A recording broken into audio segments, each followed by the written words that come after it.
मुक्ति के मार्ग, नाद योग, शब्द मार्ग। ब्रह्म सूत्र के अनुसार अनावृत्तिः शब्दात्, अर्थात शब्द से मोक्ष की प्राप्ति होती है। नाद योग या शब्द मार्ग मोक्ष प्राप्ति का ऐसा मार्ग है जिसमें साधक की आत्मा को दिव्य धुन के साथ जोड़ा जाता है।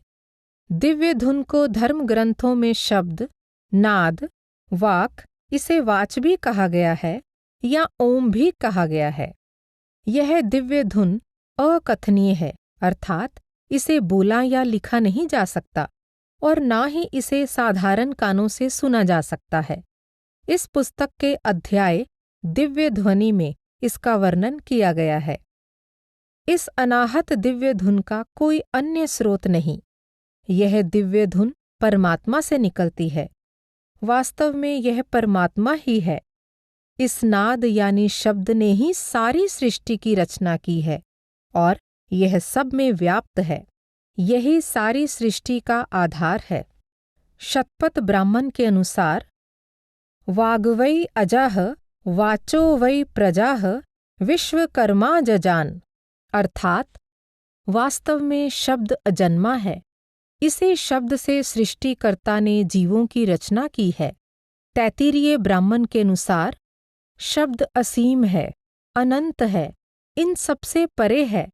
सभी देवी देवता, दिव्य आत्माएं, जीव जंतुओं में शब्द विद्यमान है। शब्द ही सारी सृष्टि का आधार है। यह धुन हमारे अंतर में निरंतर गूंज रही है। हम इसे इसलिए सुन नहीं पाते क्योंकि संत महात्माओं के अनुसार हमारी इंद्रियां शोरगुल से इतनी भरी हुई हैं कि यह सूक्ष्म धुन इस शोर में कहीं खोकर रह जाती है। नाद योग के साधकों का यह विश्वास है क्योंकि सारी रचना इस शब्द की धारा से बनी है, इसलिए केवल यही धारा आत्मा को इस रचना से निकालकर वापस परमात्मा में मिला सकती है और उसे सदा के लिए इस संसार के बंधनों से मुक्त करवा सकती है। इस मधुर दिव्य संगीत को सुनना और इसी के द्वारा परमात्मा से मिलाप करना शब्द योग का सार है। इस दिव्य धुन के माध्यम से परम सत्य तक पहुँचने के विषय में वेदों का सार समझाते हुए स्वामी निर्मलानंद गिरी लिखते हैं, जो कुछ भी अस्तित्व में है, दिव्य धुन उसका आधार है। इसे जानने का साधन दिव्य धुन है।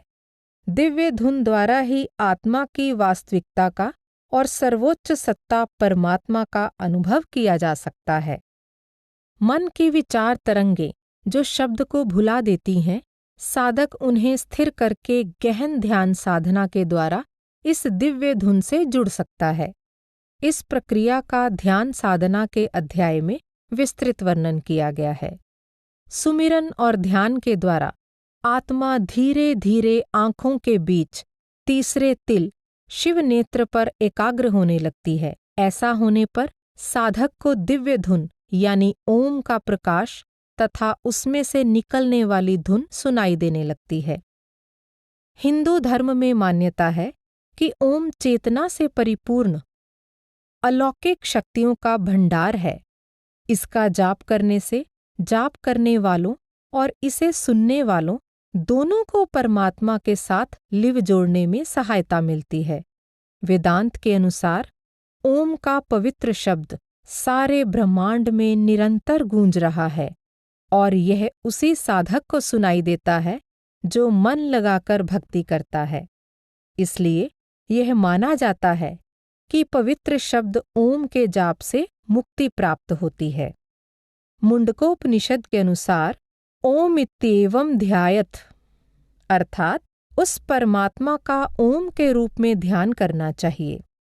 पतंजलि योग सूत्र के अनुसार ओम के द्वारा उसकी अभिव्यक्ति है, इसका जाप करना चाहिए। इसी के द्वारा आत्मज्ञान प्राप्त होता है और बाधाओं का नाश होता है। तैत्तिरीय उपनिषद के अनुसार ओमिति ब्राह्मणाः प्रवक्ष्यन्नाह ब्रह्मोपापनवानिति ब्रह्मैवोपापनोति, अर्थात जो ओम का जाप इस भाव से करता है मैं ब्रह्म को प्राप्त करूंगा, वह वास्तव में ब्रह्म को प्राप्त कर लेता है। ध्यान बिंदु उपनिषद के अनुसार ओम इत्येकाक्षरम ब्रह्मध्येयम सर्वमुमुक्षुभिः, अर्थात एकाक्षर ओम जो कि ब्रह्म है, उसी का ध्यान उन्हें करना चाहिए जो बंधन से मुक्ति की अभिलाषा करते हैं।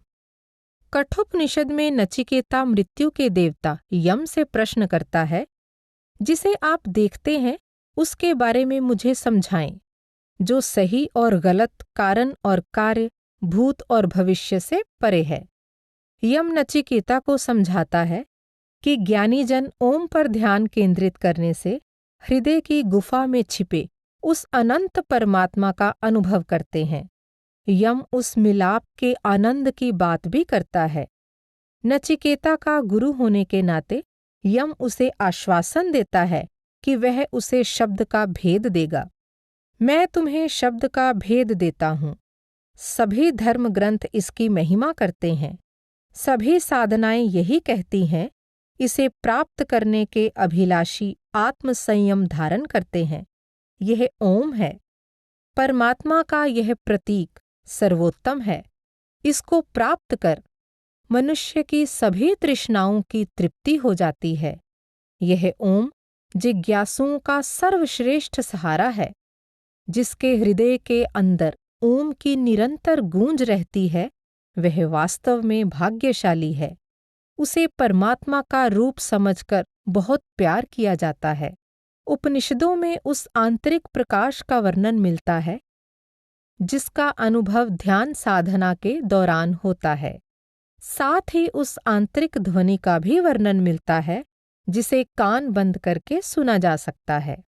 छांदोग्योपनिषद के अनुसार अथ यदतः परो दिवो ज्योतिर्दीप्यते विश्वतः पृष्ठेषु सर्वतः पृष्ठेष्वनुत्तमेषूत्तमेषु लोकेष्विदं वाव तद्यदिदमस्मिन्नन्तः पुरुषे ज्योतिस्तैषा दृष्टिः यत्रैतदस्मि शरीरे संस्पर्शेनोष्णीमानं विजानाति तस्यैषा श्रुतिर्यत्रैतत्कर्णावपि गृह्य निनदम इव नदथुरिवागनेरिव ज्वलत् उपशृणोति तदेतदृष्टं च श्रुतं चेत्युपासीत चक्षुषः श्रुतो भवति य एवं वेद य एवं वेद।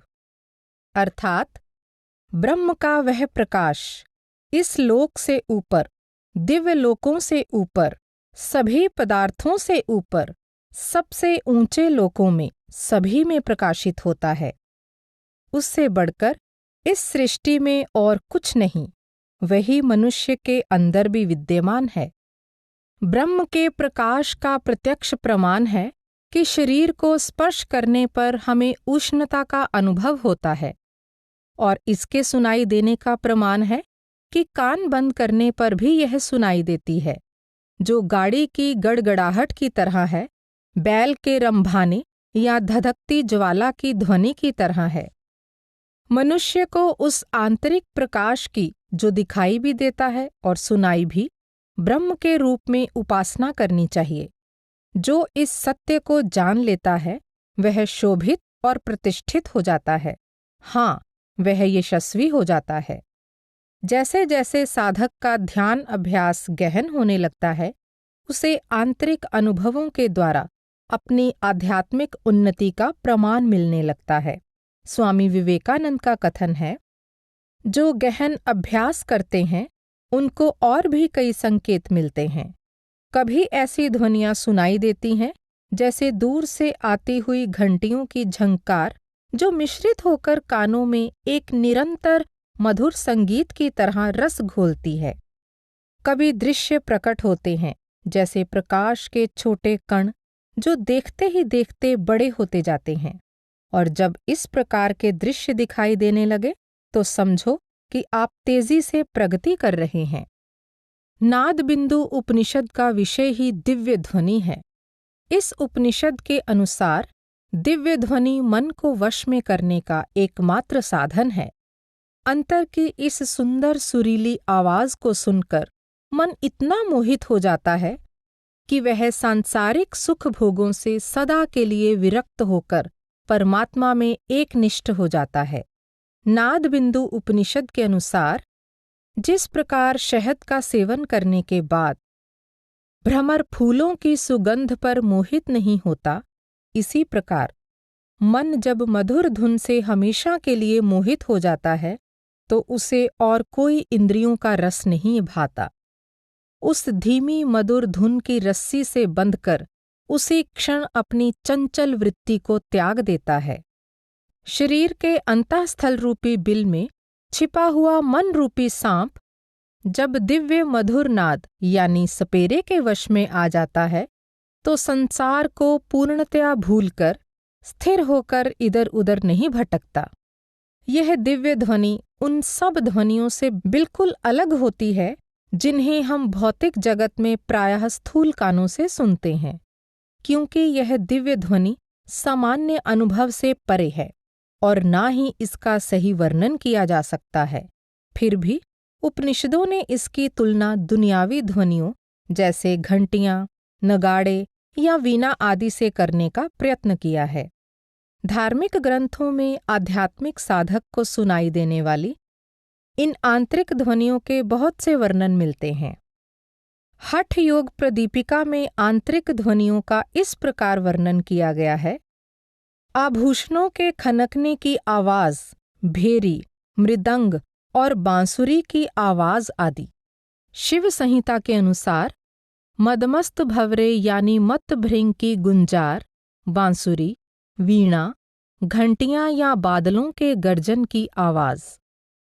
घेरंड संहिता में वर्णित ध्वनियां इस प्रकार हैं: झिंगुर की आवाज, बांसुरी, मेघ गर्जन, झरझर, भ्रमरी, घंटा, कांस्य, तुरही, भेरी, मृदंग, आनक तथा एक प्रकार की दुंदुभी की आवाज। जिस क्रम में ये ध्वनियां सुनाई देती हैं उसमें भी भिन्नता है। उदाहरण के लिए नाद बिंदु उपनिषद में 11 प्रकार की आंतरिक ध्वनियों का वर्णन मिलता है जो क्रमवार सूक्ष्म से सूक्ष्म होती जाती हैं। नाद बिंदु उपनिषद के अनुसार साधना के आरंभ में कई प्रकार की ध्वनियां सुनाई देती हैं। धीरे धीरे उनकी आवाज स्पष्ट और सूक्ष्म होती जाती है। आरंभ में ये ध्वनियां समुद्र की आवाज की तरह, बादलों के गर्जन के समान, भेरी और झरने की आवाज की तरह होती हैं। बीच की अवस्था में ये छोटे ड्रम यानी मर्दल की आवाज, फिर घंटे तथा सिंघी की आवाज की तरह होती हैं। अंतिम अवस्था में ध्वनियां और सूक्ष्म रूप में जैसे किंकिणी यानी घंटियों की आवाज, बांसुरी, वीणा और भंवरे की गुंजार की तरह सुनाई देती हैं। हंस उपनिषद के अनुसार आध्यात्मिक साधक को 10 प्रकार की दिव्य ध्वनियां सुनाई देती हैं जो इस प्रकार हैं। नाद को दाहिने कान की ओर से आने वाली 10 प्रकार की ध्वनियों के रूप में अनुभव किया जा सकता है। पहली आवाज चिणी और दूसरी आवाज चिनचिणी जैसी, तीसरी घंटे की आवाज और चौथी शंखनाद जैसी होती है। पांचवी वीणा तंत्री की आवाज और छठी झांझ या मंजीरे जैसी आवाज। सातवीं बांसुरी की सुरीली आवाज और आठवीं मृदंग के बजने की आवाज जैसी होती है। नौवीं भेरी की आवाज और 10वीं आवाज मेघ गर्जन जैसी होती है। हंस यानी आत्मा उस परम हंस यानी परमात्मा का ही रूप माना गया है।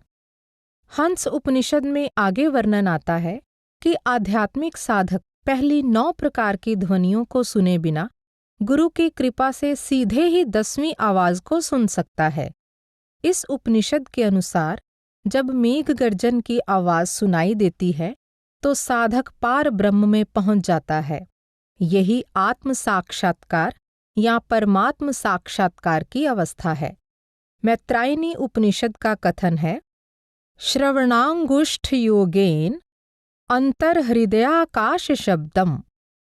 आकर्णयन्ति सप्तविधेयं तस्योपमा। यथा नद्यः किङ्किणी कांस्यचक्रकमे कविः कृन्धिका वृष्टिनिर्वाते।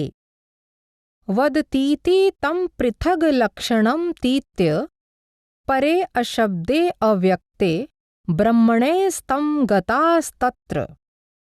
ते अपृथग्धर्मिणो अपृथग्विवेक्या यथा सम्पन्ना मधुत्वं नानारसा इत्येवं हयाः। द्वे ब्रह्मणि वेदितव्ये शब्द ब्रह्म परं च यत्। शब्द ब्रह्मणि निष्णातः परम ब्रह्माधिगच्छति। अर्थात अंगूठों से अपने कानों को बंद करके साधक अपने अंतर के गगन मंडल में ध्वनि सुनता है। यह इन 7 प्रकार की ध्वनियों जैसी है।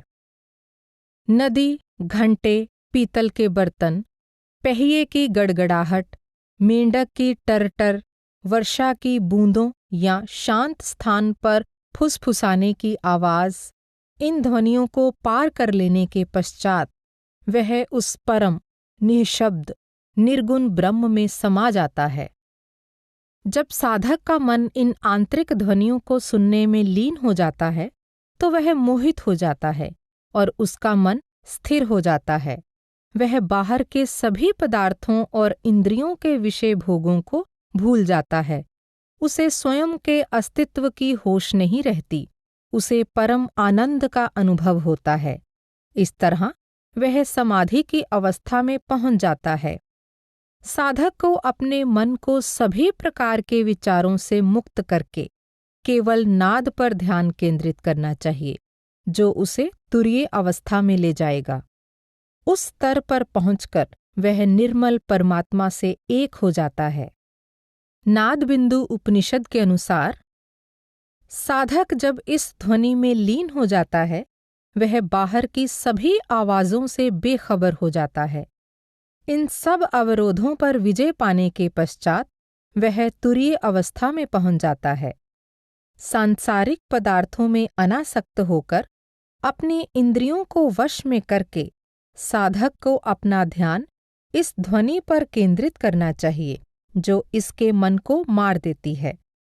अपने को विचार शून्य करके सभी प्रकार के कर्मों से मुक्त होकर साधक को अपना ध्यान इस ध्वनि पर केंद्रित करना चाहिए, जिससे मन उसमें लीन हो जाएगा। नाद पर अनवरत ध्यान केंद्रित करने से प्राण, मन और इसके कार्मिक संबंध सब नष्ट हो जाते हैं और वह पवित्र परमात्मा में समाकर एक हो जाता है। मोक्ष प्राप्ति की अन्य पद्धतियों जैसे हठ योग, कर्मकांड और बाहरी पूजा पाठ की तुलना में दिव्य धुन के सुनने और अनुभव करने का मार्ग सबसे सरल है। हालांकि आयु, जाति, धर्म या राष्ट्रीयता का विचार किए बिना कोई भी व्यक्ति इसका अभ्यास कर सकता है, लेकिन इसका अभ्यास गुरु के उपदेश के अनुसार ही करना चाहिए। वैदिक परंपरा में गुरु की आवश्यकता पर बहुत बल दिया गया है, क्योंकि केवल गुरु आध्यात्मिक साधक की सुप्त शक्ति को जागृत करके उसे दिव्य धुन से जोड़ सकता है। अन्य मार्गों की भांति इस मार्ग में साधक की सफलता गुरु के प्रति पूर्ण विश्वास, दीक्षा के समय दिए गए गुरु के निर्देशों पर सच्चे मन से प्रयत्न करना, परमात्मा के प्रति अगाध प्रेम और अंततः गुरु की कृपा पर निर्भर करती है। आधुनिक काल में राधा स्वामी सत्संग ब्यास के गुरु सुरत शब्द योग की शिक्षा देते आए हैं, जिसके कुछ पहलू नाद योग से मिलते हैं। गाय एल बैक अपनी पुस्तक सोनिक थियोलॉजी में लिखते हैं, आज के युग में एक प्रसिद्ध संस्था राधा स्वामी सत्संग नाद ब्रह्म या शब्द धुन के अभ्यास की शिक्षा देती है। इस मत के आरंभिक काल के एक पश्चिमी जगत के अभ्यासी के अनुसार उनके साधना का मुख्य उद्देश्य प्रबुद्ध गुरु द्वारा साधक को आंतरिक शब्द धुन के साथ पुनः जोड़ना है। गुरु के बिना शब्द धुन से नहीं जुड़ा जा सकता और शब्द धुन से जुड़े बिना मुक्ति प्राप्त नहीं की जा सकती। संतों की संपूर्ण शिक्षा का यही सार है। यही कथन अधिकांश हिंदू पद्धतियों में वर्णित दिव्य ध्वनि के विषय में कहा जा सकता है। स्वामी शिवानंद सरस्वती ने ओम और नाद ब्रह्म की स्तुति में बहुत से गीत लिखे हैं। उनका कथन है, इस संसार में 1,25,000 साधना की पद्धतियां हैं, लेकिन हम नादानुसंधान अर्थात नाद ब्रह्म की साधना को ही सर्वोत्तम मानते हैं। नादानुसंधान का शाब्दिक अर्थ है दिव्य धुन को सुनना।